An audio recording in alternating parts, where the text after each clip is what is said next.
on est à la rue pour de bon. On doit quitter ces lieux. La bonne chose, c'est que on avait un projet depuis une dizaine d'années. Grâce à vous, grâce à ce qui s'est passé, on va rentrer dans ce projet. Ce projet, c'est pas rester locataire, on veut devenir propriétaire. Et on compte sur vous et sur la grâce de Dieu pour pouvoir aller dans un local plus grand et poursuivre la croissance que nous sommes en train de vivre et toutes les choses extraordinaires que Dieu est en train de faire au milieu de nous.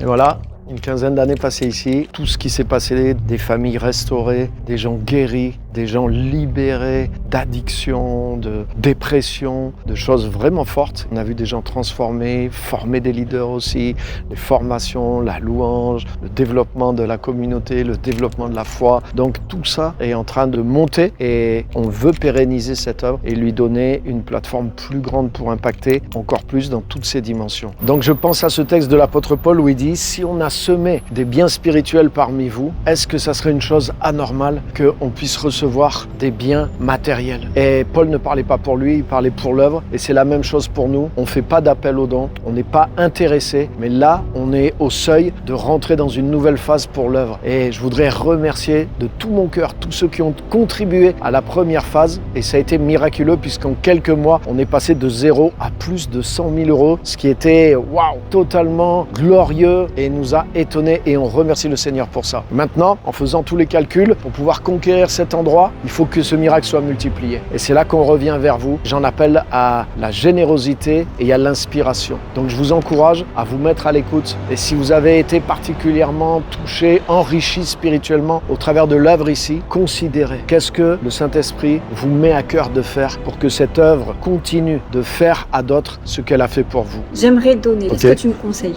Il y a deux manières de donner. Il y a une manière qui va apporter quelque chose à celui qui reçoit, mais il y a une manière de donner qui peut apporter quelque chose à celui qui donne. Je voudrais pas seulement que vous nous aidiez, je sais que chaque petite somme va compter et chaque grosse somme va beaucoup compter pour nous. Je voudrais vous défier de donner d'une manière qui va vous rapporter quelque chose à vous. C'est-à-dire que je vous encourage à donner avec effort. Je vous encourage à faire quelque chose dans la foi. Et je l'ai vécu plusieurs fois dans ma vie. J'ai été défié par un message et m'a inspiré à donner une somme que je n'avais même pas. Mais j'ai senti que le Saint-Esprit me mettait à cœur ça. Et que ça allait m'amener dans une autre dimension. Donc j'ai noté ça. Quelques mois après, j'ai été en possession de cette somme et je l'ai donnée. À partir de là, j'ai plus jamais vécu dans le même niveau financièrement. Ça a augmenté. Donc j'ai vu qu'il y a une offrande qui rapporte à celui à qui tu donnes, mais il y a un type d'offrande qui peut revenir sur toi. Je vous encourage à faire quelque chose d'audacieux, à vous dépasser, à donner dans l'effort, dans la foi et dans la générosité.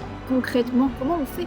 La première chose, vous allez avoir cette somme en vous que vous allez choisir, vous donnez et ensuite vous partagez. Ne partagez pas le lien tant que vous n'avez pas fait ce pas de foi. Faites ce pas et demandez aux personnes qui reçoivent le lien de faire la même chose. 1, donner, 2, partager. Merci à tous.